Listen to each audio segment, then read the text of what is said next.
Buenas noches amigos, ¿cómo están? Vamos a ver, necesito ver si efectivamente está sonando. A ver si me confirman ahí, por favor.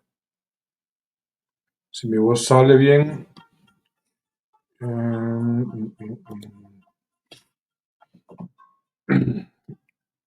Vamos a ver. Ok, sí, perfecto, sí, tenemos audio.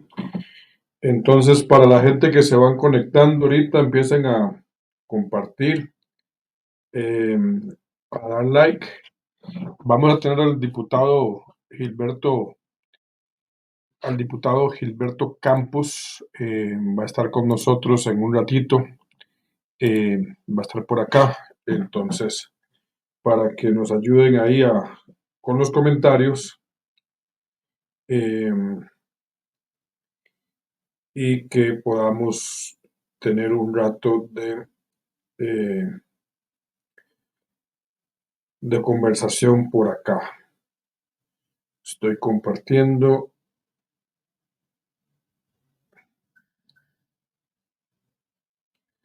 Vamos a ver.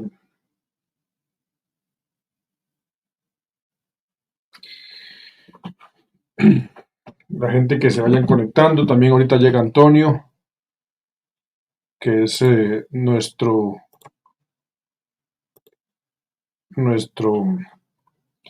eh, copresentador, que nos ayuda a eh, moderar. Son los moderadores. Para ver.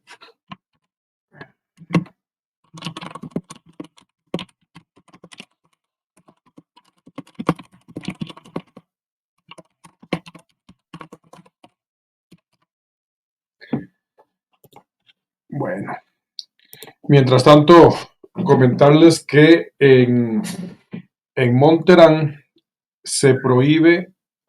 absolutamente se prohíbe el sobrevuelo de aeronaves de cualquier tipo, incluyendo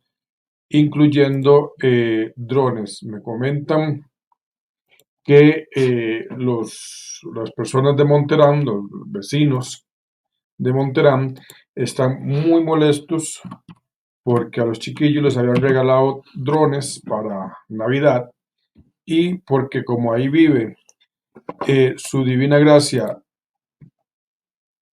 Rodrigo Chávez de Monterán, entonces está totalmente prohibido que haya sobrevuelos. Gerardo, ¿cómo estás? Buenas noches, amigo. Ayúdame a compartir el live para ver si nos acompaña más gente. Vamos a tener de invitado al diputado Gilberto Campos. Eh, Voy a ponerles por acá. Vamos a ver. Ah, no, eso no lo puedo. Ok, ya llegó Antonio. Antonio, buenas noches, ¿cómo estás? Buenas noches, ¿cómo está el audio? Bien. Yo lo escucho perfectamente. Okay. Para ver los banners, quitamos este de aquí y ok. Vamos a ver ahí, ok, ahí estamos bien. Ok, estamos a la espera de don Gilberto, que estaba en la comisión Heredia. Estaban discutiendo, de hecho lo estuve viendo por ahí. eh, la, Están discutiendo lo de la venta del Teatro Castella o Castella. Yo le digo Castella, yo creo que la forma correcta de decirlo es Castella, pues yo le digo Castella. Eh, y Estamos están, en vivo. sí, ya estamos en vivo, ya estamos al aire. Estamos esperando que llegue don Gilberto mientras tanto. No sé, podemos ir hablando de cualquier otro tema. ¿Cómo viste hoy las redes? Hoy he estado alejado de redes sociales. Estuve un ratito en la mañana y el problema de X o Twitter, como le siguen diciendo algunos, es que hay demasiados trolls por esas redes y siempre buscando cómo desacreditar las opiniones de las personas en base a insultos y no aportan nada a las discusiones. Entonces, De hecho, ya está en el lobby de nuestro estudio virtual. No sé si don Gilberto me escucha ahí. ¿Me escucha? Don Gilberto, mueve la cabeza. Ok. Entonces, preparado porque ya vamos al aire. Buenas noches, don Gilberto, ¿cómo está? Qué gusto tenerlo por acá. Buenas noches, un placer acompañarlos, verdaderamente. Lamentablemente hace días estábamos pendientes de esta entrevista, pero uno propone y Dios dispone, y bueno, aquí estamos, gracias a Dios. Se enfermó, ¿verdad? Antes de Semana Santa. Sí, viera que un tema complicadillo. Digamos que son facturas que uno sabe que tiene y que ahí van cobrándose de a poquitos, pero uno sigue de necio insistiendo en tratar de estirar los días y hacer los días de más de 24 horas, y eso a veces no sirve. Bueno, yo creo que es parte de ese trajín que tienen ustedes en la Asamblea Legislativa, que mucha gente siempre se viven hablando, perdón, aquí hablamos a los ticos, se viven hablando paja de que diputados vagos, que no trabajan, que se van a robar el sueldo, que ta. Y yo creo que, bueno, yo estaba viendo ahorita hace un momento la comisión Heredia, eh, y lo hablábamos el otro día con doña Paulina Ramírez, perdón, que el horario de ustedes empieza a las 6 7 de la mañana y no se sabe cuándo termina. Bueno, no hay horario en realidad. Vamos a ver si me permiten contar algunas bambalinas e infidencias. Antes de eso, perdón, para presentarnos, ahí tenemos a Antonio. Antonio es de la revista Doxa.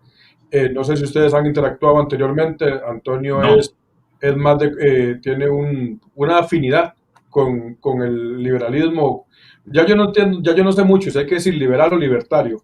No, pero bueno, son diferentes. son diferentes. Eso sí. Entonces, bueno, él tiene una afinidad hacia el liberalismo y tenemos proyectos aparte, pero nos colaboramos ahí en entrevistas para aportar un poquito más, y esto que yo he llamado, lo he denominado, parafraseando a Rodrigo Chávez, la democratización de la información, no de la pauta, de la información. Así es que bueno, ahora sí, buenas noches y bienvenidos. Pues muchas gracias, muchas gracias. Aquí a la orden para lo que ustedes gusten, por supuesto. Ibas a empezar con las bambalinas, sí. Es un tema curioso porque vieron ustedes que cuando alguien decide meterse, digamos, a aspirar a un puesto de representación popular, uno sabe que inmediatamente se convierte en un vago, en un ladrón, en un irresponsable, en un sinvergüenza, etcétera, etcétera, etcétera. Y es un tema interesantísimo porque pareciera ser que el deporte nacional también se trata de hablar mal de las personas que están temporalmente en los cargos de representación popular, así usted no conozca a nadie. O sea, usted perfectamente puede haber sido una extraordinaria persona, un buen hijo, un buen trabajador, una persona decente, honesta, responsable, etcétera, etcétera, etcétera. Usted tarda en aspirar a un cargo público y usted se convierte en un ladrón irresponsable, etcétera, etcétera, etcétera. Y entonces es un tema interesantísimo porque desde el punto de vista social hay una reacción contra el ejercicio del poder formal.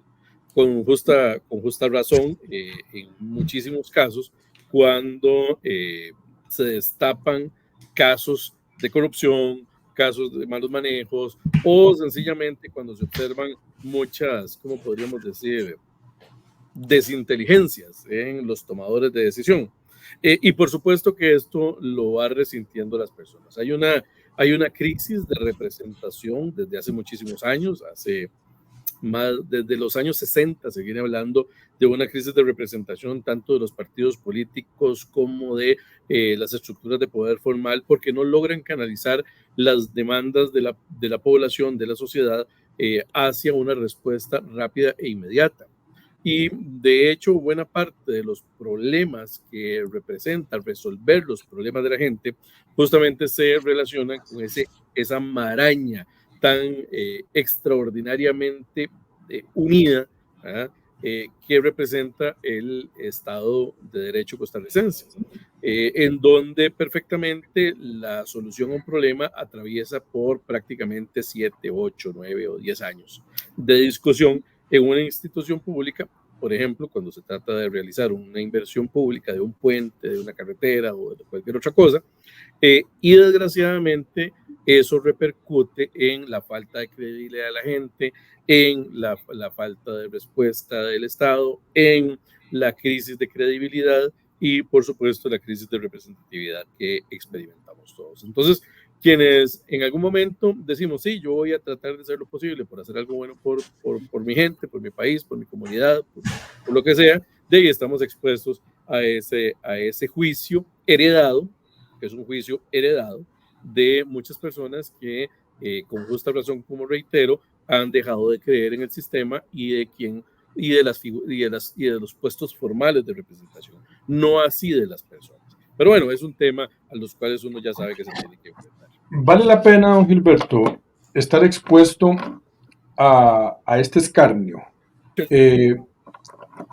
Hace poco usted tuvo una pérdida importante, una noticia lamentable con su señor padre, y yo pude leer comentarios que, puña, dejan mucho que desear sobre la sociedad costarricense. Sí, vamos a ver.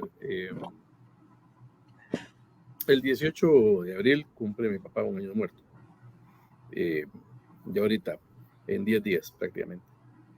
Y efectivamente es una situación que todos enfrentamos como seres humanos. Todos. Independientemente del tipo de trabajo, puesto en el que estemos, actividad que desarrollemos o vengamos de donde vengamos. La muerte nos hace humanos a todos. Justamente es la muerte la que nos hace humanos a todos. Como usted bien dice, hay personas que con mucha ligereza se lanzan a emitir cualquier tipo de comentario. Y eso que usted dice, de que deja mucho que desear de nuestra humanidad, ¿verdad? Es algo a lo que uno sabe que se expone, justamente porque las personas no se detienen a pensar que de quien están hablando es de una persona que no conocen. Y si algo aprendí yo hace muchos años, cuando era niño, y lo aprendí de mis papás, es que si usted no conoce a alguien, no se lance a decir nada absolutamente de esa persona, desde el punto de vista personal. De sus actuaciones es otra cosa, pero desde el punto de vista personal, no se lance a hablar ligeramente de alguien que usted no conoce. Sí, esa enseñanza yo creo que nos ayudaría mucho a crecer un poquito más como sociedad. De lo que es público y patente, yo creo que tenemos que formarnos un criterio y formarnos una opinión. Pero actualmente estamos en una sociedad donde se ataca a las personas simplemente por pensar diferente y por ser de partidos diferentes o por tener espacios de opinión diferentes a los que están al otro lado. Pero bueno, para ir entrando en materia, adelante Antonio, creo que hoy vas a ser más el que va a preguntar que yo, pero... Vamos a irnos a pura doxa, entonces. Vamos aquí no hay guión. Yo no tengo nada preparado. Yo no sé si Antonio tiene las preguntas. Para la gente que nos está viendo, no le hemos mandado las preguntas al señor diputado, ni teníamos... no hemos prefabricado absolutamente nada. Adelante, Antonio. Cuando estaba Rogero con nosotros era un poco más complicado porque éramos 3 personas haciendo preguntas, entonces había que limitar mucho el tiempo. Bueno, primero que nada, buenas noches, diputado. Gracias por aceptar esta invitación aquí con nosotros. Como decía mi compañero Eric, este paisano, Eric Sojo, al inicio, yo vengo de un partido libertario que se llama Unión Liberal. Entonces, estamos involucrados, digamos, en ese tema. El partido de nosotros no tuvo el buen desempeño que tuvo el Liberal Progresista, que sacó 6 diputados. Nosotros no sacamos a ningún diputado, pero el que iba ahí, que era más figura, era Otto Guevara. Empecemos, me gustaría que tratáramos un poco de cada tema, pero tal vez uno muy importante que mucha gente he visto que han estado atacando al Partido Liberal Progresista porque dice, ellos no son verdaderos liberales, ¿verdad? Y eso se decía desde los tiempos de Unión Liberal, también había un pleito entre quién era el más liberal y eso y el otro. Entonces, diputado, antes de pasar a preguntas sobre su desempeño como diputado, me gustaría hacer la pregunta de ¿qué es lo que define a un liberal progresista? ¿En qué se distinguen, digamos, de otras ramas del liberalismo? ¿Qué es lo que hace especial a los liberales progresistas o los hace destacar? Vamos a ver. Dentro del liberalismo hay una gran cantidad de ramas de pensamiento. Podemos hablar de una categoría de visibilización de la sociedad, de concepción de la sociedad.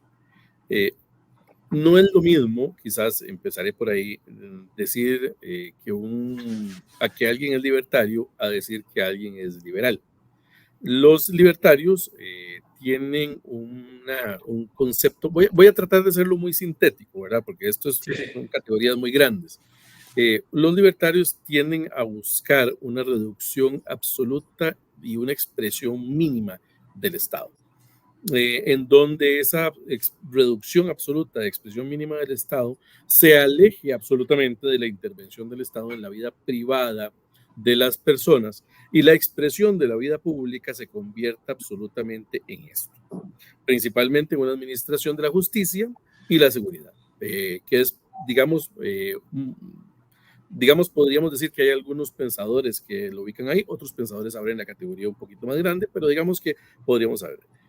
Los libertarios entonces no creen en la necesidad de incorporar al Estado en la solución de las inequidades que genera el mercado y más bien entonces piensan en extraerle todas las funciones que en este momento concentra el Estado y destinarlas al sector privado.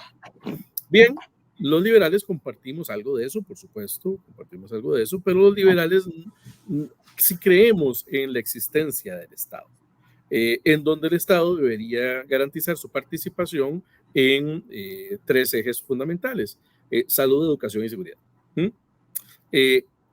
Ustedes pueden hacer un paralelismo histórico con la reciente elección en Argentina, en donde Milei, que se autodefine como libertario, planteaba, no sé si ustedes tuvieron oportunidad de ver, y esto quiero planteárselo a las personas que nos están viendo y los que nos verán después, no sé si ustedes tuvieron oportunidad de ver, dentro de la campaña de Milei había un spot de campaña en donde Milei estaba enfrente de una pizarra y había un montón de cuadritos y decía, se va, Ministerio de Educación se va, Ministerio de Relaciones Exteriores se va, ¿me explico? Bueno, esa acción que hizo Milei, que por cierto, una acción bastante visualmente violenta, ¿verdad? Por supuesto, responde a una estrategia de campaña, expresa de alguna manera esa reducción mínima del Estado. Por supuesto que Argentina es un caso particular, ¿verdad? Es un caso de un mega Estado, ¿verdad? Engordado durante muchísimos años, por supuesto. Pero en el caso costarricense, hay una gran cantidad de acciones que el Estado realiza en donde interviene directamente la vida privada de las personas. Y por hablar de vida privada no estoy hablando de las preferencias personales, estoy hablando de las relaciones de consumo y comercio, por ejemplo, entre privados. Estoy hablando de la posibilidad de producir, estoy hablando de la posibilidad de generar riqueza, ingresos y demás, en donde hay una gran cantidad de regulaciones públicas que impactan esa vida privada de las personas y que retrasan no solamente el desarrollo de las personas, sino que trasladan una gran cantidad de dinero de lo que generan las personas hacia el mantenimiento de programas del Estado que en muchas ocasiones o son ineficientes o se justifican en sí mismos o sencillamente están destinados para la captura y recolección de fondos públicos para volver a financiar otros programas que se expresan en sí mismos, ¿verdad? Que tienen una identificación per se, digamos, es decir, que son programas por ellos mismos y que no tienen beneficios más allá de su propia existencia. Entonces, el mejor ejemplo de esto ejemplo, para no hablar, digamos, teóricamente, sino hablar con ejemplos prácticos, es la pobreza. Costa Rica tiene, por ejemplo, no sé, 30 o 40 años de tener una pobreza estructural cercana al 20%, 21%, 22%, 18%, 19%, ahí fluctúa. La pregunta es, si nosotros somos un país en donde destinamos una gran cantidad del presupuesto público al combate a la pobreza, ¿cómo es que en 30 o 40 años no hemos logrado erradicar la pobreza en Costa Rica? Bueno, la explicación es muy sencilla. Es porque la estrategia de Costa Rica en función de la pobreza no es realmente una estrategia de eliminación de la pobreza, sino que es una estrategia de mantenimiento de la pobreza. Porque en el momento en que los subsidios se dan de manera continuada a la población, entonces la población tiende a esperar el subsidio para sobrevivir. Y entonces entramos en una máxima que yo como liberal, por lo menos repito reiteradamente, un programa social debería evaluarse en función de la cantidad de gente que lo deja de utilizar y no en función de la cantidad de gente que lo necesita. ¿Y por qué lo digo? Porque en muchas ocasiones las metas de las instituciones que atienden pobreza en el país es, este año atendimos a tanta población y el otro año vamos a atender a más población y el otro año estamos atendiendo a 10,000 más que el año anterior. Y entonces necesitamos más presupuesto, necesitamos más gente, necesitamos más recursos, necesitamos financiar más programas, ¿verdad? En lugar de decir, el año pasado atendimos 10,000 personas más que este año. El año entrante vamos a atender 10,000 personas menos que este año. De tal manera que sí entremos en un proceso de reducción de la pobreza y no en un proceso de mantenimiento o incremento de la pobreza. Ese ejemplo que les estoy dando es quizás una diferencia significativa. ¿Qué plantearía el libertarianismo teórico radical? Por supuesto que aquí hay bemoles, ¿verdad? Hay libertarios más cercanos al libertarianismo, que es una posición más anarquista que otra cosa, ¿verdad? Y libertarios más cercanos al eje del liberalismo, ¿verdad? En donde sí aceptan ciertas participaciones del Estado. Bueno, alguien más cercano a las posiciones anarquistas diría, no, es que el Estado no tiene que invertir, la gente tiene que salir adelante sola, y se metió ahí, o tiene que hacer lo propio por salir adelante. Bueno, nosotros sí creemos que debe haber una participación del Estado para resolver esas inequidades, pero destinada a la reducción y a la eliminación de los programas de atención, tomando en cuenta el éxito de eliminación de la pobreza. Mientras eso no lo logremos hacer, entonces sí vamos a tener desgraciadamente, una estrategia continuada de mantenimiento de la pobreza. No sé si me expliqué de alguna manera. Sí, bueno, nosotros en el partido que teníamos de Unión Liberal teníamos varios clases de libertarios, estaban los anarcocapitalistas que piensan que no debe existir el Estado, los minarquistas que son que solamente creen justicia. Y habíamos liberales clásicos que sí creíamos que el Estado debía tener por lo menos la obra pública y la educación como en debate, no tal vez como manejada por el Estado directamente, pero sí apoyarla. El tema de la salud en Costa Rica es complicadísimo porque si usted le habla a la gente de eliminar la Caja Costarricense de Seguro Social, muchos dicen no pueden pensar en otro modelo que no sea ese, ¿verdad? Entonces, habemos libertarios o liberales que somos más pragmáticos y que entendemos que vivimos en un país democrático y que uno puede proponer, pero si no hay aceptación de la población de las ideas, pues se quedan en puras discusiones, ¿verdad? De escritorio, de filosofía libertaria y no se llega a nada. Para mí lo más importante de los libertarios en Costa Rica es que logremos reducir un poco el tamaño del Estado, porque sí tenemos un Estado bastante grande e ineficiente en el país, ¿verdad? Entonces, todas las cosas que se vayan haciendo en ese camino, a mí me parecen dignas de defenderlas entre varios libertarios, ¿verdad? Que lamentablemente hemos estado peleándonos y dividiéndonos en muchos partidos. Bueno, la derecha en América Latina siempre ha sido muy difícil de organizar, en realidad. Tienen muchísima más disposición de organización, de filiación, de voluntarismo, de gestión y de militancia, los movimientos de izquierda que los movimientos de derecha, si me permiten la atomización del concepto, ¿verdad?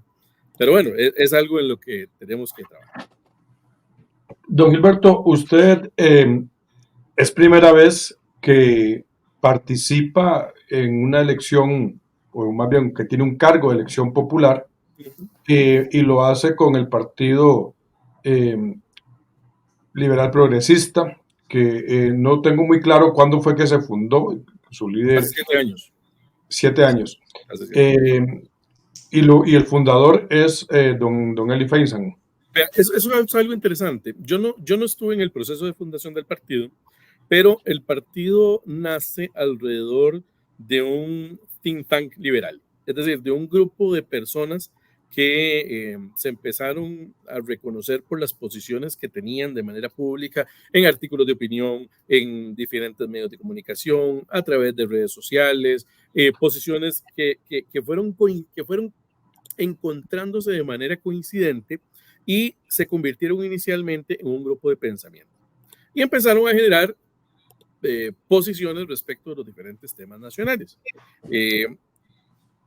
En determinado momento dijeron, bueno, hey, ¿nos vamos a quedar hablando paja o vamos a hacer algo? Y efectivamente tomaron la decisión de hacer algo, fundar un partido político. No solamente él, sino otras personas que estuvieron en aquel momento en el proceso de fundación, fueron los que iniciaron de la quijotada de arrancar un partido político eminentemente liberal que se convirtiera en algo así como en heredero de la historia liberal costarricense, que a partir de 1948 fue borrada de un tajo de este país. Y eso yo quisiera, digamos, tomando en cuenta la manita rascadora y toda la cosa, decir que Costa Rica de antes de 1948 tenía una herencia riquísima liberal. La educación gratuita y de primaria es un resultado liberal. Las leyes liberales seculares, por supuesto, en aquel momento. Costa Rica, las exportaciones iniciales de café, un modelo liberal, etcétera, etcétera. Entonces, toda la construcción del Estado costarricense que hoy conocemos es liberal. A partir de 1948, después de la guerra civil y la aparición del mito liberacionista, ¿verdad? Y la aparición de figuras como Pepe Figueres y el Ejército de Liberación Nacional y la socialdemocracia, etcétera, etcétera, pues obviamente toda esa herencia liberal se corta y en los programas de educación, tanto de escuelas como de colegios, se deja de estudiar a profundidad el periodo liberal. Entonces se le da peso a partir de 1948 a toda la construcción de ese Estado, de lo que han llamado de Estado social de derecho, ¿verdad? Yo preferiría pensar en un Estado de derecho, ¿verdad? Independientemente de si es social, liberal o cualquier otra cosa. Pero bueno, cuando hablamos de Estado social de derecho, apelamos directamente a ese modelo socialdemócrata más tirado a la izquierda latinoamericana en aquel momento, asusado por el modelo cubano, que fue lo que generó la Costa Rica, digamos, asistencial que hoy tenemos. Ahora, ese grupo de pensamiento reacciona contra este modelo de intervencionismo, de crecimiento de Estado, de participación del Estado en la vida privada de las personas, en la vida económica, y crea el Partido Liberal Progresista. Que por cierto, el progresismo de nosotros no es el progresismo que profesa los grupos cercanos a la izquierda latinoamericana. El progresismo de nosotros es otra cosa, ¿verdad? Es progreso económico, es más asociado a ese progresismo de principios del siglo XIX en Inglaterra, donde empieza a desarrollarse alrededor de ese progreso social, de ese progreso económico, de ese desarrollo de las personas dentro de los modelos de gestión que plantean el mejoramiento de la situación personal. Es decir, progresar personalmente.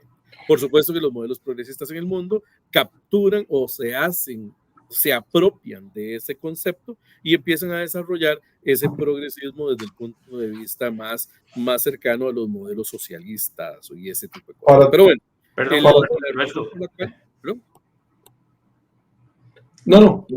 termina la idea, perdón. La razón por la cual el partido utiliza el concepto de progresista después de la palabra liberal es como una especie de rescate de ese modelo de progresismo que en algún momento se perdió en la historia. El Partido Liberal Progresista, bueno, por primera vez consigue diputaciones. Creo que no consiguieron ninguna alcaldía, ¿verdad? No, sí, claro, 3. Ok. ¿Dónde? En Bagaces, Mora Ajá. y Puerto Jiménez.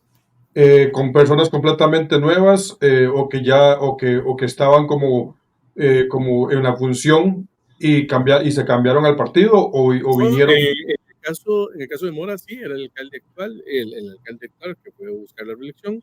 En el caso de Puerto Jiménez, no, fue un candidato nuestro. Y en el caso de Bagaces también. A ver, todos los que están metidos en política en Costa Rica hoy por hoy, salvo las nuevas generaciones, han tenido participación en otros partidos políticos, incluso yo. Así es que el hecho de que una persona tenga una vida anterior políticamente hablando no desacredita de ninguna manera el liderazgo, la capacidad, la visión o la posibilidad de hacer algo bueno por su comunidad. Y eso es No, algo que nosotros rescatamos. ¿Por qué lo digo? Porque es importante señalarlo de cara a la exposición de nuestros candidatos en territorio. Nosotros llevamos 47, nosotros presentamos 47 alcaldías a la elección, de las cuales logramos obtener 3 y más o menos 50 y resto de regidores en diferentes municipalidades del país. Para ser la primera vez que nos presentamos a un proceso municipal electoral, fue un proceso ganancioso para el partido. No solamente porque logramos estos puestos, sino también porque logramos establecer bases del partido en cantones en donde no teníamos estructuras fuertes del partido. Y ahora sí las tenemos. Y entonces tenemos la posibilidad de generar un movimiento interesante en prácticamente todo el país, incluyendo zonas alejadas del Valle Central, en Punta Arenas, Guanacaste, Limón, en el sur del país, etcétera, etcétera, que hoy por hoy nos están permitiendo tener una base partidaria muchísimo más grande que cuando iniciamos el proceso electoral municipal. San Isidro de Heredia es uno de esos lugares donde no había estructura. Entiendo que vives acá en San Isidro, ¿no? Sí, yo vivo prácticamente eso es San Rafael de Heredia, es Concepción. Que por cierto te manda saludos Bernie. Un gran Ahí me estás abrazo. pidiendo en privado. Sí, eso es San Rafael, eso es Concepción. Bernie Valerio, el alcalde. Bernie Valerio. Sí. Más bien un día esto lo estaba vacilando, que ya yo tengo más de 2 años de vivir en San Rafael. Quién sabe que la próxima vez, quién sabe, ¿verdad? Quiero darle la participación a Antonio para que hablemos de otros temas, pero me interesa muchísimo saber la posición del partido de cara al 1 de mayo, que quedan, ¿qué? 3 semanas. Sí, más o menos. Sí, ustedes van a presentar una candidatura de algunos de los compañeros del partido, van a apoyar a Rodrigo Arias, más o menos cómo va el asunto, cómo va el mambo. Bueno, vamos a ver. Don Rodrigo hoy hizo público que habían 2 diputados ya de Liberación Nacional que no lo están apoyando, ¿verdad? Lo cual Cierto. le pone la cuesta hacia arriba a don Rodrigo. Hay muchos que creemos en que es necesario un cambio de timón en la Asamblea Legislativa. Es necesario no solamente desde el punto de vista de la dirección de la presidencia, sino en las presidencias de varias comisiones. En este momento hay fracciones legislativas que estamos ya logrando un acuerdo importante para impulsar una candidatura. No va a ser la de don Rodrigo Arias, por supuesto. Y posiblemente mañana se haga un anuncio más robusto. Denos la primicia, denos la primicia, denos la primicia. Tengo que respetar, y quisiera que me entendieran, tengo que respetar la vida interna de las demás fracciones políticas. Y todavía hay una fracción que está decidiendo cosas a lo interno. Y necesitamos darles el espacio para que ellos puedan resolver sus cosas. Habrá un candidato o candidata, pero posiblemente sea un candidato, que posiblemente estemos apoyando ya varias fracciones y lo estemos anunciando ya mañana. Pero tenemos que esperar todavía unas cuantas horitas más para poder decirlo. Lo que sí le digo es que muchos de nosotros no creemos en la continuidad de la actual presidencia. Don Rodrigo es una persona que ha aportado muchísimo al desarrollo del debate de la Asamblea Legislativa, ha logrado buscar algunas posibilidades de encuentro y conversación, pero creemos que es necesario de cara a los 2 últimos años de gestión de esta Asamblea Legislativa, pues ya vamos por la mitad, pareciera mentira, pues ya vamos por la mitad, necesitamos dar algunos impulsos adicionales y darle movilidad a agendas que están siendo rezagadas, como por ejemplo las grandes discusiones nacionales, las discusiones de materia estructural del país.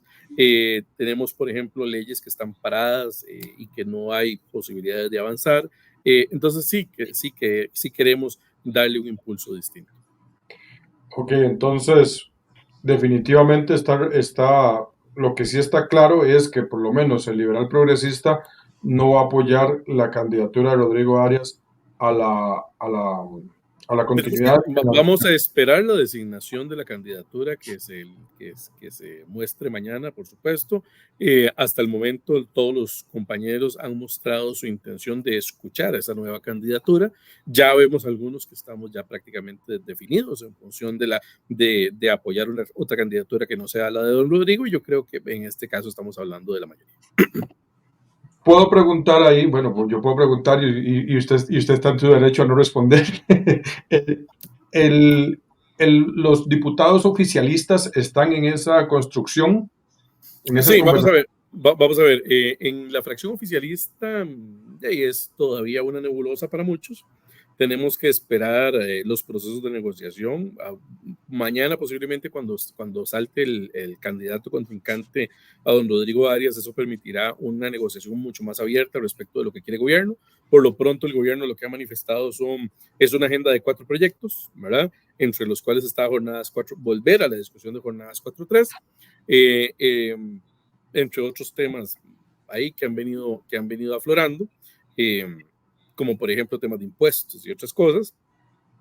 Comprenderán que nosotros no estamos de acuerdo en mover ni un solo impuesto más en la Asamblea Legislativa, y más bien estamos comprometidos en reducir la mayor cantidad de impuestos posibles. El Marchamo es ejemplo de eso, propuesta del Partido Liberal Progresista, acompañada por otras fracciones políticas que por suerte lo hicieron realidad, esa rebaja del Marchamo, pero es parte de los compromisos que nosotros asumimos y que estamos cumpliendo. Entonces habrá que esperar de la aparición del nuevo candidato, si el gobierno al final de cuentas va a aparecer en la foto con Liberación Nacional solito o promoverá un cambio. Sí, porque estos 2 años, Liberación y bueno, Chávez han estado en mancuerna para esa presidencia, ¿verdad? Pero bueno, ya mañana veremos qué pasa. Adelante, Antonio. Bueno, muy interesante eso, pero dejémoslo para cuando ocurra. Ya falta muy poco para no estar comiendo ansias. Hay que ver cuál es el candidato y ver los acuerdos que se dan para que ustedes ya tengan firme la decisión. Bueno, hacer una pequeña acotación. Yo sí estuve en los inicios del Partido Liberal Progresista cuando se estaba fundando, y me recuerdo que en esa época andaba por ahí Juan Carlos Hidalgo. Eli se tuvo que retirar porque creo que tuvo una situación de salud que no pudo ser candidato a la presidencia como quería, y ese golpeó muchísimo al partido. Luego muchos pensábamos que el Liberal Progresista pues estaba muerto, ¿verdad? Y aparecieron Unidos Podemos, del pleito entre Otto Guevara y Natalia Díaz en el Movimiento Libertario. El Movimiento Libertario iba hundiéndose por casos, escándalos, ¿verdad? Y todo tipo de manejos extraños ahí dentro. Y después surgió Unión Liberal, que bueno, al final los únicos que sacaron diputados fueron los del Liberal Progresista. Espero que en el futuro se pueda ir fortaleciendo por lo menos el espíritu liberal, libertario, ¿verdad? Que al final son ideas muy parecidas, al final de cuentas. Usted mencionaba ahora en la explicación que me estaba dando el tema de los subsidios, ¿verdad? Que no es bueno tener esos subsidios permanentes a la pobreza porque no funcionan. Pero vea qué curioso, con un tema que no es directamente un subsidio, pero sí es un apoyo, digamos, proteccionista, que una diputada de su partido la han criticado porque ella creo que está a favor, ¿verdad?, de la medida de que le quitaron la ruta del arroz por una decisión de una jueza. Se vino abajo lo que era el decreto, que eliminaba la regulación de precios y los aranceles de 35% los bajaba como al 4 o al 3.5, dependiendo si era procesado o sin procesar el arroz. Y esa medida, digamos, tiene un espíritu bastante liberal, digámoslo, por así decirlo, ¿verdad? ¿Qué opina el diputado Gilberto sobre la ruta del arroz? ¿Fue una medida positiva del gobierno? Le voy a decir lo que he opinado durante más de 20 años que he defendido los derechos de los consumidores y los usuarios en este país.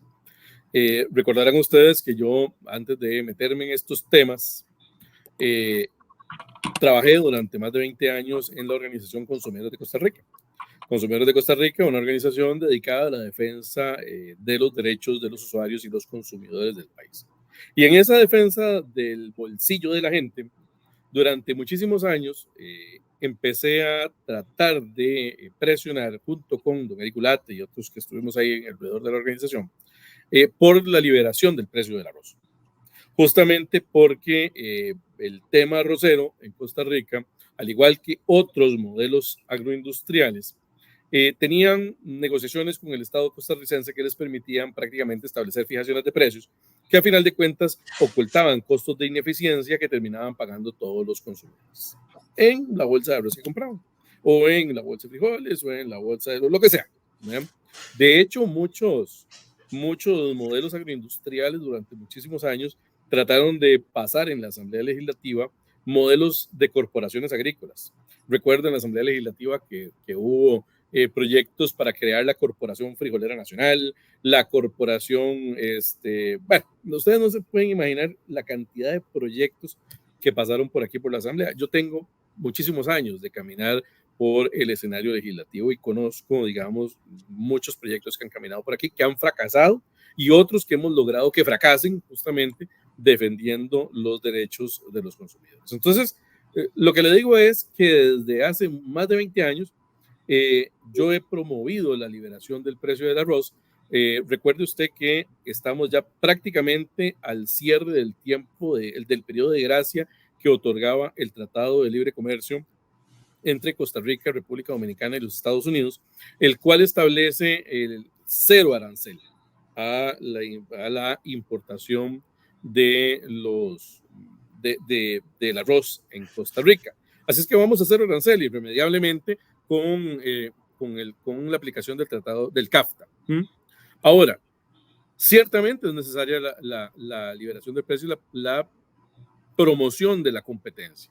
La promoción de la competencia es justamente lo que genera beneficios al consumidor. ¿Qué es lo que no hizo este gobierno? Promover la competencia. Y entonces, por supuesto que uno puede estar de acuerdo con la liberación del precio, con la reducción de aranceles a cero, con la posibilidad de hacer transferencia tecnológica y innovación y mejoramiento tecnológico a la producción agropecuaria nacional, pero de la mano tiene que ir la apertura del mercado, la promoción de la competencia y el mejoramiento de las condiciones de competitividad del mercado interno. Desgraciadamente, lo que se hizo fue trasladar los ganadores de un modelo, del modelo existente, hacia otros ganadores del modelo existente. Entonces no hubo cambio. Por eso es que la gente no se vio beneficiada de la ruta del arroz, porque lo único que hizo este gobierno fue quitar a los ganadores de siempre, ¿verdad? Del modelo de comercialización de arroz en Costa Rica y trasladarlo hacia otros ganadores, ¿verdad? Más cercanos al gobierno. Y entonces lo que hicimos fue hacer los ganadores de aquí, los pasamos para acá. Y el consumidor, si también no me acuerdo. ¿Qué hubiera sido distinto? Que la política pública fuera formulada con el consumidor como objetivo fundamental, con el consumidor como beneficiario final de esa política de apertura o de eliminación de precios. Lo que ocurrió fue todo lo contrario. Y por eso es que la gente no ve beneficio en la famosa ruta del arroz, que es justamente en lo que podemos tener discrepancias. Como buenos liberales, tenemos que respetar las diferencias de pensamiento y de criterio de los demás, incluyendo nuestros propios compañeros. Y de eso tenemos que trabajar. No es ejemplo de una disidencia tener una opinión distinta sobre un tema particular. Eso no es un ejemplo de disidencia. Es un ejemplo de tener una discusión técnica sobre algo que a mí me parece o no me parece. Y eso es en esencia el liberalismo, respetar a profundidad su opinión, aunque yo no esté de acuerdo con ella. De eso se trata. Cuando yo intento vencer en lugar de convencer, cuando yo intento imponer en lugar de consensuar, o cuando yo intento decidir por encima de los intereses de la mayoría de las personas que están pensando distinto a mí, ahí ya no estamos hablando de liberalismo. Posiblemente estemos hablando de socialismo, pero ahí no estamos hablando de liberalismo. Entonces, podríamos decir que la intención con la ruta del arroz fue buena, pero se falló La intención con la ruta del arroz fue cambiar unos ganadores por otros. Eso fue todo. Okay. Lo dijo el diputado. Digo, sería más claro. Yo creo que quedó muy, muy, muy claro. Ahí en la revista que yo tengo teníamos un colaborador que trabajaba en la parte agrícola y él ha insistido que es importante en Costa Rica buscar otro tipo de apoyo al productor nacional, que sea más barato para él producir, ¿verdad? En lugar de estar pensando siempre en este eterno modelo del arancel proteccionista, de los subsidios y estas instituciones como Conarroz que me dicen a mí que quedan los dineros en pocas manos y no llegan a esos pequeños agricultores que tanto apoyo requieren, porque ellos son los que siempre se están quejando, ¿verdad? Y hay como grupos que ya están organizados y que siempre tienen ganancias.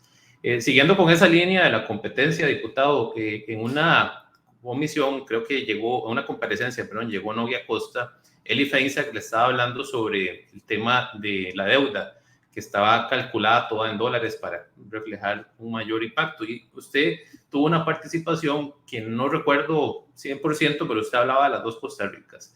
Nosotros aquí tuvimos al economista Gerardo Corrales, que nos hablaba de que hay sectores en Costa Rica que han tenido un gran crecimiento y un gran aporte a ese fenómeno que le han llamado la economía jaguar, ¿verdad? Que le pusieron de esa manera, pero tenemos sectores productivos del régimen definitivo que están estancados, algunos realmente hasta que, le puedo decir que estancados o hasta que han caminado un poco para atrás.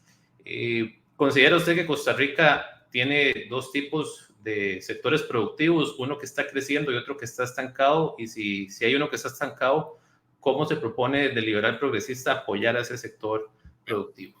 Eso que usted está preguntando es sumamente interesante y nos da quizás para unas 3 horas de programa, pero bueno, vamos a tratar de hacerlo sintético. Vean, ciertamente Costa Rica tiene dos caras. Una cara que es la Costa Rica dinámica, encadenada o enlazada con los mercados internacionales, que genera riqueza, que genera empleo, que exporta, que tiene capacidad de encadenamiento productivo a otras empresas más pequeñas, que aprovecha la mano de obra calificada, que tiene, que tiene los cerebros que no se fugan del país, ¿verdad? Esa Costa Rica está amparada a un modelo de regímenes de zonas francas, está amparada a un modelo ¿cómo podríamos decir? Un modelo que verdaderamente tiene libertad para producir. Y tenemos otra Costa Rica, bajo el régimen final, que tiene que pagar impuestos, que le cobran casi el 60% de lo que producen impuestos, que tiene que pagar las patentes, que tiene que pagar servicios caros, que tiene que pagar un montón de regulaciones, que tiene que pagar todas las cuotas obrero-patronales de la caja, etcétera, etcétera, ¿verdad? Entre muchas otras cosas. La primera Costa Rica es robusta y desarrollada. La segunda Costa Rica tiene una gran cantidad de personas que están deseando poder producir bajo las condiciones que produce esta primera Costa Rica. Y esta segunda Costa Rica, estamos hablando de todo el resto del mercado interno. Desde pulperías, talleres, sodas, restaurantes, bares, caterings, emprendedores, pymes, lo que sea que esté dentro del régimen interno. Entonces, tenemos una desigualdad muy grande en el país y promovemos la desigualdad a través del mantenimiento de esos modelos productivos. ¿Qué tenemos que hacer? En lugar de bajar las condiciones en las que operan las empresas, por ejemplo, que están dentro del régimen de zona franca, a este nivel, que es donde están operando todos los demás, a los cuales les extraen la sangre a través de una gran cantidad de impuestos, cargas, costos, etcétera, etcétera, lo que tenemos que hacer es permitir que estas personas se desarrollen hasta llegar a este nivel, donde esta gente produce libremente. Entonces, usted preguntaba qué es lo que estamos haciendo, tratando de quitarle peso, lastre, trabas, impactos directos del Estado en el desarrollo de estas pequeñas empresas. Entonces, vea usted qué interesante.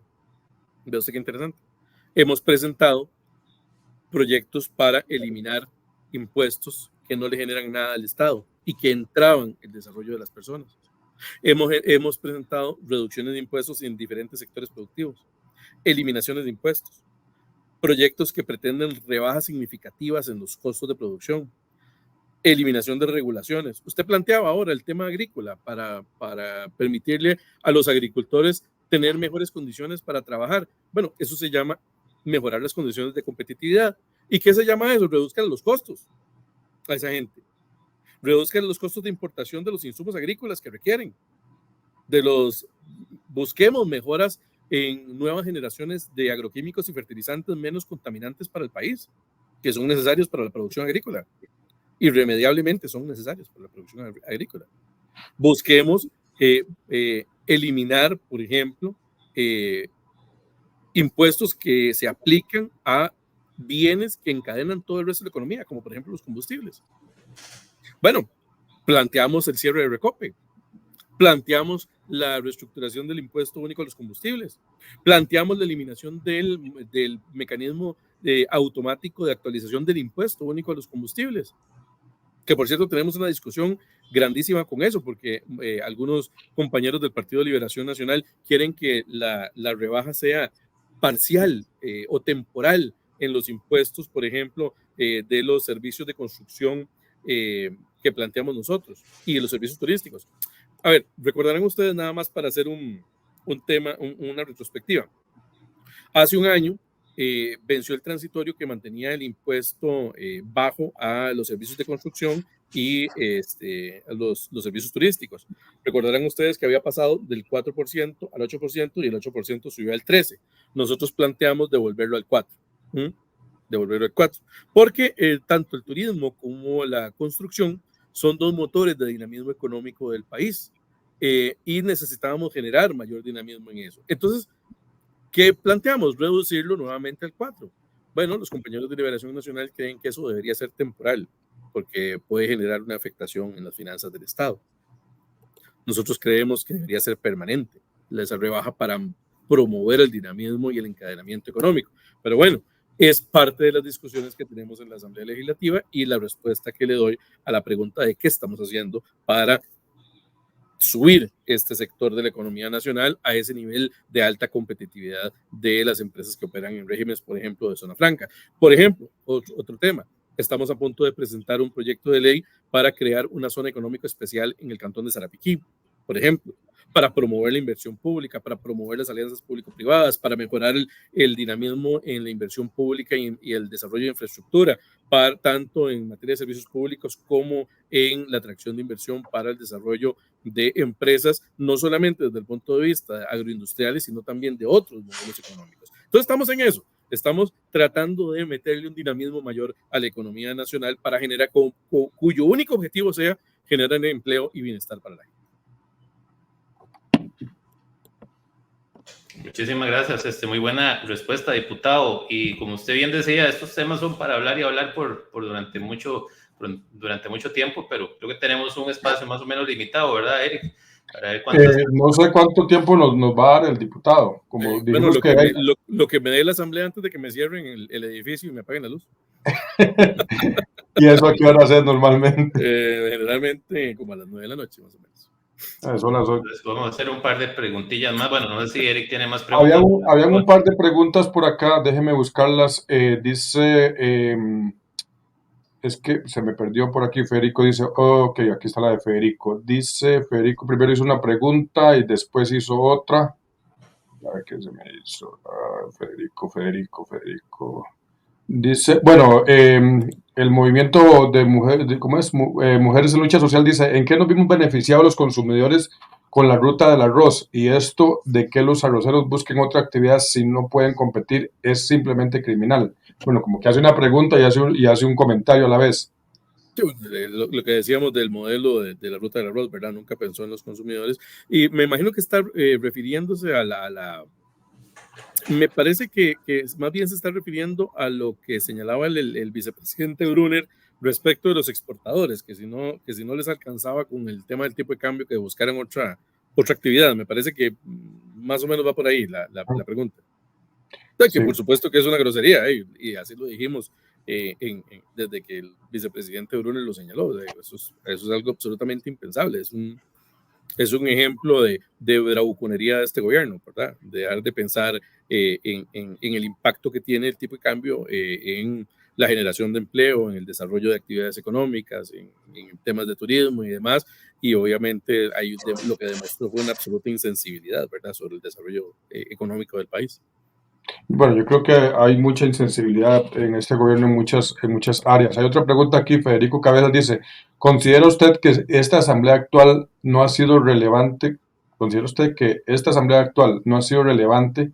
Que aparte de ser un brazo del OIJ no ha presentado nada relevante para la generalidad del beneficio para ningún sector. No sé si usted entendió la pregunta. No, pero yo lo que le diría a don Federico es que primero buscáramos la lista de proyectos aprobados por esta Asamblea Legislativa. No sé, me parece que está refiriéndose al tema de seguridad, ¿verdad? Y hay que recordar que el gobierno ha sido absolutamente errático en la agenda de seguridad. Recordarán ustedes que la Comisión de Seguridad y Narcotráfico tiene una agenda más o menos de unos 39, 40 proyectos de ley que se están discutiendo en este momento. Por ahí deben de andar. Y que el gobierno toma el control de la agenda legislativa en 2 momentos al año. En esos 2 momentos al año se conocen como las sesiones extraordinarias. Y durante las sesiones extraordinarias es el gobierno el que propone lo que discute la Asamblea Legislativa. Y en los 2 primeros años de este gobierno, le puedo asegurar que la agenda de seguridad fue nula, absolutamente nula. En el primer año nunca se discutió ningún proyecto en materia de seguridad en la Asamblea Legislativa durante las sesiones extraordinarias. Durante las sesiones ordinarias, sí. Durante las sesiones ordinarias continuamos en el trabajo de la agenda legislativa en materia de seguridad. Y actualmente se han venido aprobando proyectos de ley, entre ellos, por ejemplo, el proyecto de ley Gota a Gota, ¿verdad? Que establece la sanción del delito ya desde el punto de vista de un tipo penal que se denominó extorsión cobratoria. Y ese tipo penal, ¿verdad?, es producto de una discusión fuerte dentro de la Asamblea Legislativa. Entonces, yo lo que haría sería invitar a las personas que no le han dado seguimiento a lo que se ha aprobado en la Asamblea Legislativa en materia de seguridad, que puedan acceder a las redes de la Asamblea Legislativa, incluso a las mismas redes de los diputados, ¿verdad? Porque los diputados estamos permanentemente posteando lo que se aprueba, lo que se discute, lo que se avanza, etcétera, etcétera. Bueno, es una buena fuente para poder ver qué se está discutiendo y aprobando en la Asamblea Legislativa. Más allá de decir que la Asamblea no ha hecho nada. Ahí quizá dejar de informarse o desinformarse un poco con esos perfiles pro gobierno que salen diciendo, no, es que los diputados son los responsables de que no se mueva nada. Y en realidad yo creo que es el que ha sido el poder legislativo el que se ha echado a la espalda el tema de seguridad. Y precisamente en esa Federico hace otra pregunta, dice otra consulta. ¿Considera usted que hay que revisar el Código Procesal Penal y una de las soluciones es revisar las penas máximas, sobre todo en la reincidencia? Hay varios proyectos de ley que tienen que ver con temas de reincidencia. Se aprobó uno o dos proyectos de ley, si mal no me parece, al final del año pasado, que tenían que ver con la eliminación de beneficios carcelarios a las personas que reincidían. donde se levantara directamente ese beneficio y la persona no pudiera salir más en ese caso, para decirlo en términos llanos, ¿verdad? Entonces sí se han aprobado proyectos de ley en esa vía. Y también hay una gran cantidad de proyectos de ley que están haciendo fila en este momento que tienen que ver con la reducción de tiempos en los procesos o la ampliación de tiempos para mejorar los procesos de investigación, entre otras cosas. Entonces, hay dos corrientes, digamos, claramente marcadas en las influencias que recibe la Asamblea Legislativa. Una corriente es una corriente muy garantista, ¿verdad? Que se resiste al endurecimiento de penas, a la reducción de tiempos, a la reducción de tiempos de procesos, a la reducción de garantías, qué sé yo, de procesales o reducción de beneficios carcelarios, etcétera, etcétera. Esta corriente es lo que se conoce como una corriente garantista del derecho. Y hay otra corriente que más bien creemos en la reducción de tiempos, en la revisión de penas, en la reducción de beneficios carcelarios, entre otras cosas. Es decir, por un lado está el cuidado endurecemos, ¿verdad? Y por el otro lado está endurezcamos los procesos. Y esas dos corrientes son muy marcadas, muy, muy marcadas, no solamente dentro de la Asamblea Legislativa, sino también dentro del Poder Judicial. Que no recuerdo dónde fue que estuvimos, Antonio, discutiendo, hablando, comentando sobre fue con usted, ya no me acuerdo. Bueno, el asunto fue que estábamos comentando en algún lugar el tema de los strikes que, por ejemplo, en California, en algunos estados de Estados Unidos, yo sé que en California, yo viví en California. Fue con Alberto Víquez. Fue con Alberto, ¿verdad? Que está haciendo un partido político que alguien le hizo, él hizo el comentario, fue Alberto Víquez, que es un abogado que hace denuncias sobre los procesos municipales, que está armando un nuevo partido político que tuvimos en entrevistas viernes pasado. ¿Qué opina usted de esto respecto a los strikes? No sé si conoce el formato de California, Estados Unidos, que digamos... No, tal vez si me lo detalle un poquito más, yo le agradecería porque no conozco. Ok, una persona, por ejemplo, lo agarran manejando borracho, eso es un strike. Solamente por el hecho de manejar borracho. Violencia doméstica, segundo strike. Entonces ya pasa desde la cárcel. ¿En qué momento le meten el out? El out, al tercero. Al tercero. En el tercer strike, igual que en el béisbol, ya lo mandan a la penta, que le llaman allá, la penitenciaría, que ya es cárcel federal. ¿Perdón? ¿En qué consiste el out? Una pena que creo que va hasta los 10 años o más. Creo que es ir acumulando penas más severas ante la reincidencia, básicamente. Recuerden ustedes que la base del derecho costarricense es muy distinto a la base del derecho anglosajón, ¿verdad? O sea, son cosas completamente diferentes. Nuestro sistema judicial es un sistema heredado de la justicia española, ¿verdad? De la época de la colonia y la conquista, y el derecho estadounidense es un derecho heredado del derecho anglosajón, ¿verdad?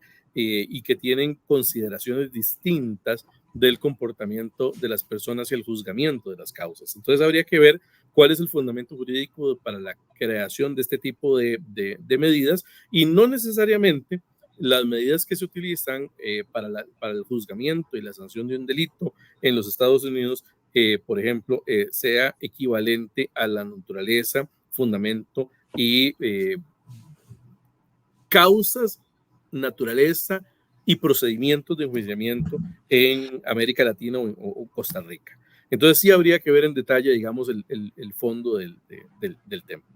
Pero si es partidario usted de penas más severas en Costa Rica y hacer algo, porque bueno, la gente se queja y ahí es donde Rodrigo Chávez de repente aparece en TikTok, en Twitter, atizando aquello se los dije, por ejemplo, cuando soltaron a la gente de Lindavista, ¿verdad? Que habían amenazado supuestamente a unos oficiales con un arma que al parecer era de palo. Entonces, ¿qué se puede hacer con todo esto? Porque tenemos a un presidente que se vive atizando los ánimos de la gente y que la gente de alguna forma tiene razón de estar molesta.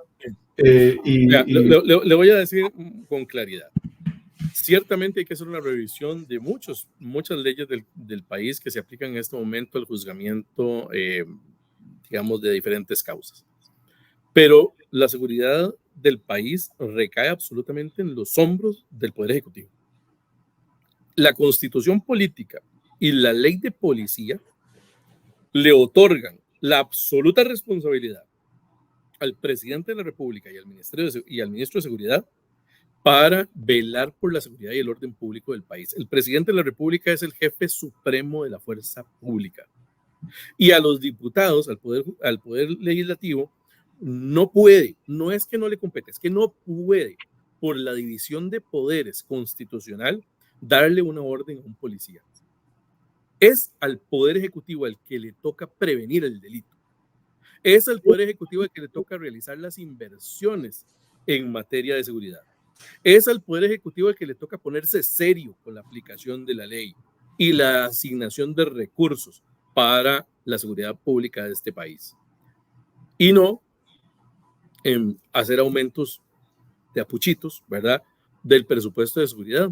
Nosotros propusimos utilizar 60 millones de dólares que el gobierno quiere usar para pagar una membresía plus en un organismo internacional para endeudarse más, en destinar esos 60 millones de dólares al mejoramiento de las condiciones del Ministerio de Seguridad Pública, el Ministerio Público, el OIJ y el Ministerio de Justicia en lo que respecta a la policía penitenciaria. Entonces, no quisieron utilizar esos 60 millones de dólares. Es más, no 60, 300 millones de dólares, que es lo que le va a costar al país acceder a esa membresía premium que quieren en la Corporación Andina de Fomento para poder endeudarse más.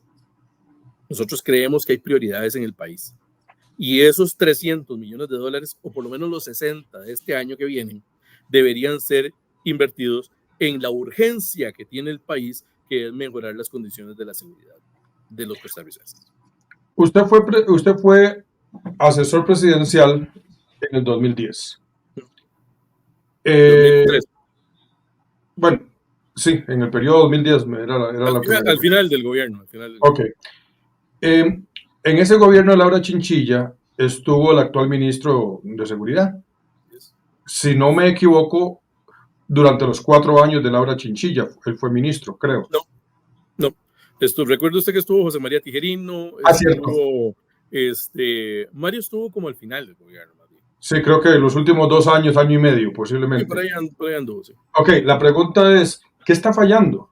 Porque tenemos el mismo ministro de Seguridad que estuvo con Laura Chinchilla y podrán decir misa, pero el gobierno de Laura Chinchilla, su pico alto y su fuerte estuvo en seguridad. Entonces, ¿qué es lo que está fallando? ¿Es el director de orquesta? Y yo le estoy diciendo a usted y a los amigos que nos están escuchando que la Constitución política y la Ley General de Policía dice que el presidente de la República es el jefe, el mando supremo de la fuerza pública, y es a final de cuentas el que decide, ¿qué cree usted que hace la diferencia entre un gobierno y otro? El director de orquesta. El comandante en jefe. La asignación de prioridades. ¿Quién asigna prioridades? Y la responsabilidad del tema de seguridad no es de la Asamblea Legislativa. La Asamblea Legislativa construye marcos jurídicos, mejora leyes, pero ¿quién las aplica? ¿Y quién contrata a los policías? ¿Y quién hace los operativos? ¿Quién autoriza los operativos de seguridad nacional? ¿Sí? Qué jodido ahí, porque cuando vemos a Chávez allá en Pocosí vociferando, y en este momento le ordeno a la ministra de la Presidencia que se convoque y que le transmite a ustedes o les delegan a ustedes, y entonces la gente, esos perfiles que uno a veces se pregunta si son reales o no en redes sociales, repiten que sí, que es culpa de ustedes y que él está en lo correcto y ustedes son los responsables y los culpables. Sí, el modelo de distribución de culpas es un recurso retórico que generalmente muchos han utilizado, pero que es un recurso retórico que se agota, ¿verdad? Porque al final de cuentas la gente es muy inteligente en este país y se da cuenta al final del camino de, ¿y este carajo qué hizo? ¿Verdad? y la gente hace la retrospectiva y se pone a ver cómo estábamos al principio y cómo estamos al final. Entonces, repartir culpas es parte de una estrategia retórica común, ¿verdad? Que uno ya sabe que existe y se usa. Adelante, Antonio. Yo creo que casi vamos terminando, ¿verdad? Adelante. Sí, le voy a hacer la última pregunta al diputado. Iba con un comentario incluido. Nosotros en algún momento, este paisano y yo pensamos que no se iba a dar esta entrevista porque cuando anunciamos una que había con la diputada, su compañera Joana Obando, ella la conocí en ANFE.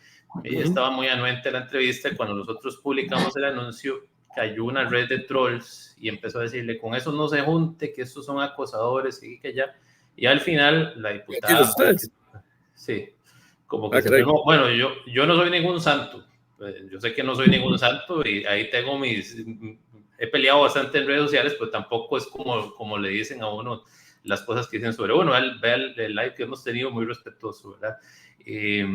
Diputado, la pregunta que yo quería hacerle a usted es la siguiente. Mira la pregunta irrespetuosa, eso es lo que me estás queriendo decir. No es una pregunta respetuosa. Es una pregunta sobre este gobierno. Adelante. Yo como libertario, al principio empecé apoyando este gobierno porque yo decía, la ruta del arroz, bueno, quitan aranceles, quitan regulaciones de precio, una propuesta para quitar las tarifas mínimas de los colegios profesionales. La vocación, digamos, respecto a COVID, que quitaron un poco las restricciones que nos traía el PAC. Entonces uno decía, bueno, este gobierno no será libertario, pero tira como hacia la derecha en la parte económica.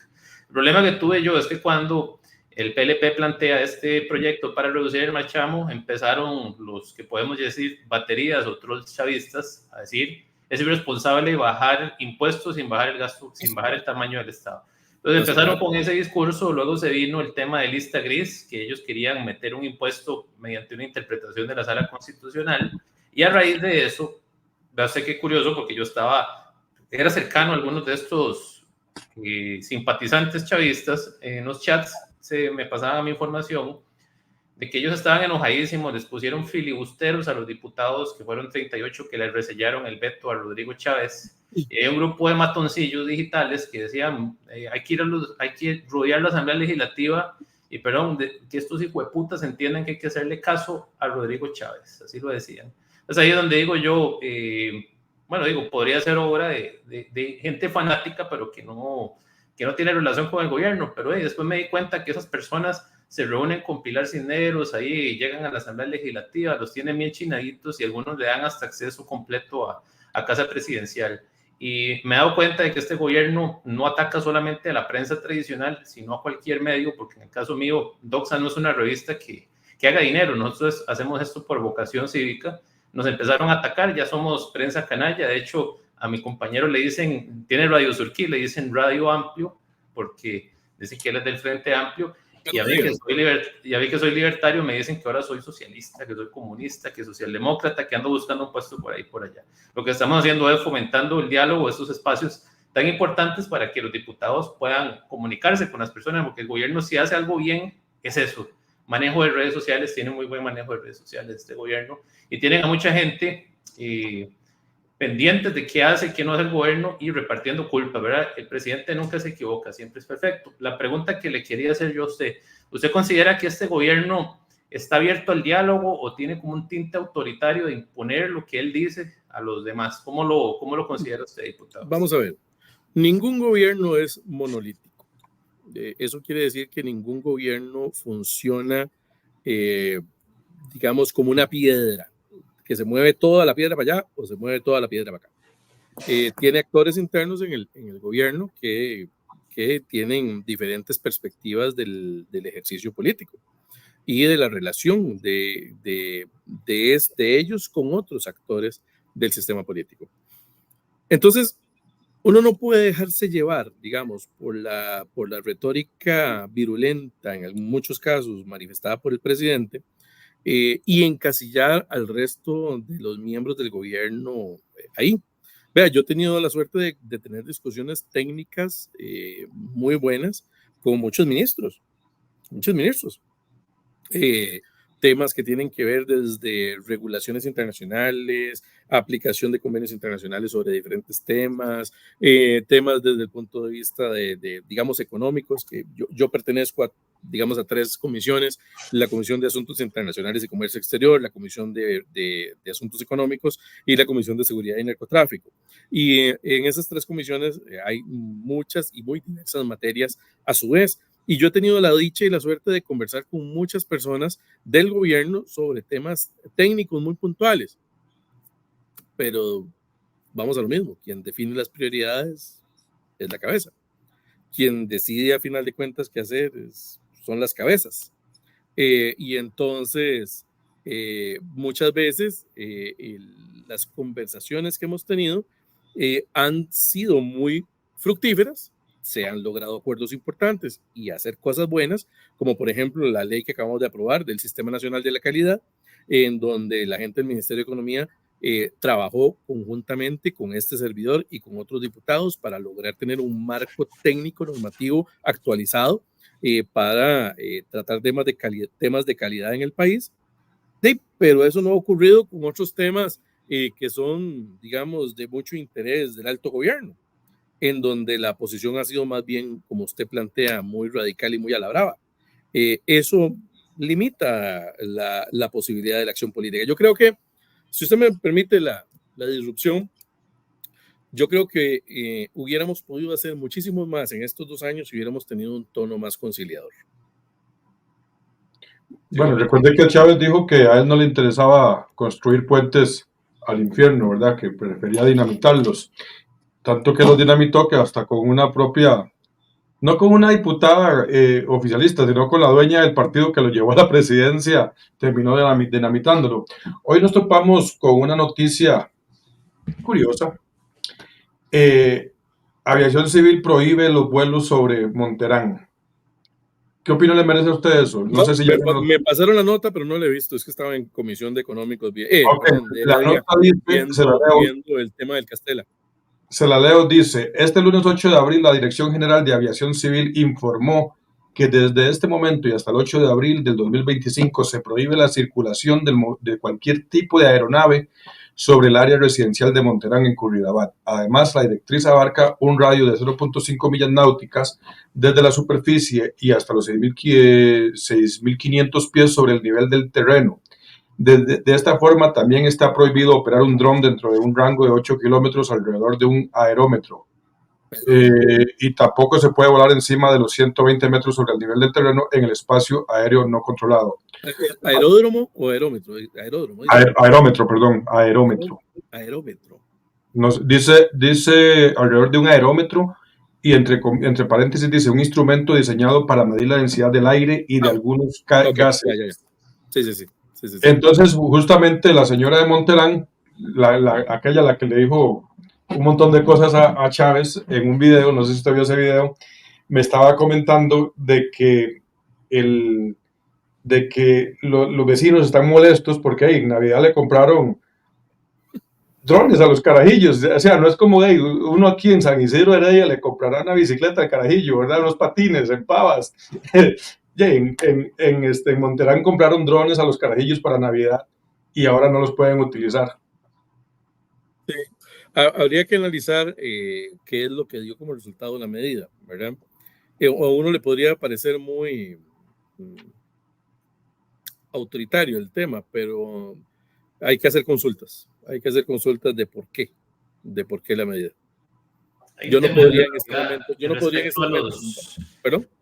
Respecto a los drones, pero yo tengo uno, hay un tema de privacidad que cuando usted sobrevuela no puede comprometer la privacidad de sus vecinos, ¿verdad? Entonces es entendible que un vecino se moleste, pero no es lo mismo decirle no puedes comprometer la privacidad a tener un dron 120 metros por arriba y que usted diga en eso no se puede, que es lo que entiendo que no están permitiendo. Que nadie por eso le digo, o sea, oyendo lo que ustedes señalan, hay que empezar por hacer las consultas a Aviación Civil, a la gente de la Dirección de Inteligencia y Seguridad Nacional, al Ministerio de Seguridad Pública, para ver si hay algún compromiso con temas de seguridad nacional.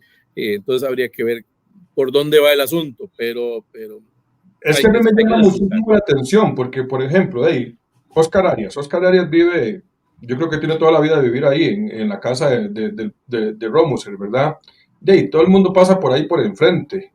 Y a mí me hace curioso que de repente un presidente salga armado hasta los dientes y con guardaespaldas tipo Rambo allá en el sur, eh, salga de su casa en Monterán escoltado como si fuera yo, bueno, como si fuera el presidente de Estados Unidos, y como diría Andrés Manuel López Obrador, con una seguridad que ni Obama la tiene.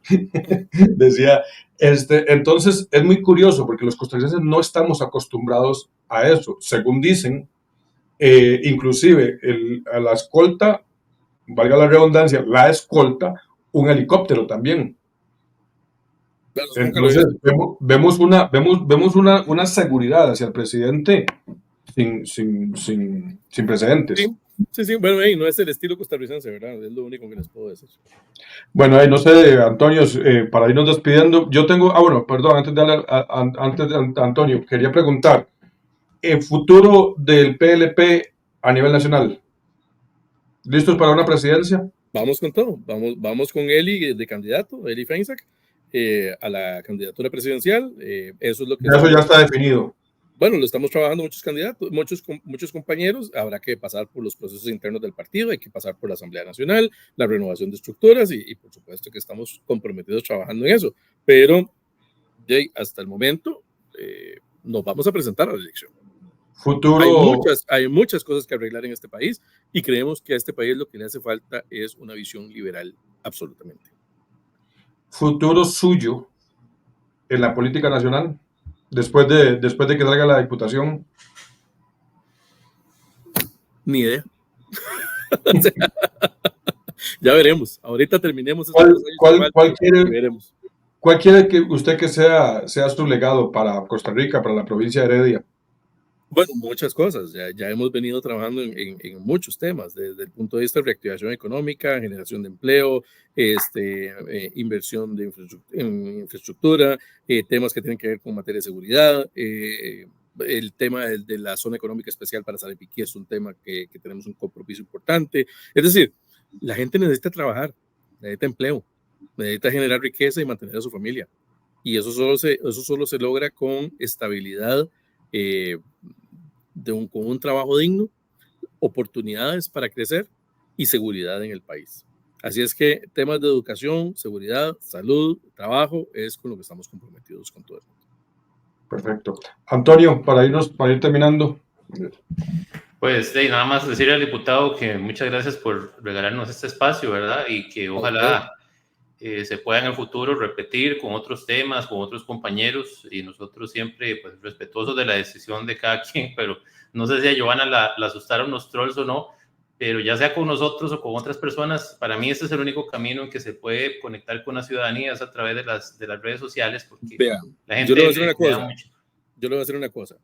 No sé por qué razón no habrá cuajado la entrevista con Giovanna, pero sí le puedo asegurar que las mujeres que están participando en el Partido Liberal Progresista, así como prácticamente todas las mujeres de este país, son valientes y no se asustan con un solcillo.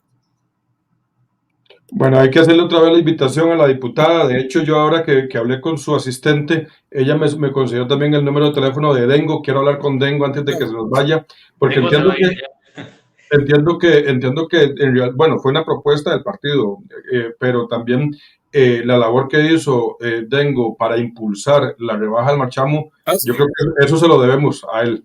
Hay que ver, sí, yo todos los días le digo gracias. Por supuesto. Aunque a nosotros no nos aplicó, ¿verdad? Como diputados. A nosotros no nos aplicó. Ni a ustedes, ni a sus cónyuges, ni padres, ¿verdad? Ni familia. Cortesía de don Leslie Borges que propuso la moción.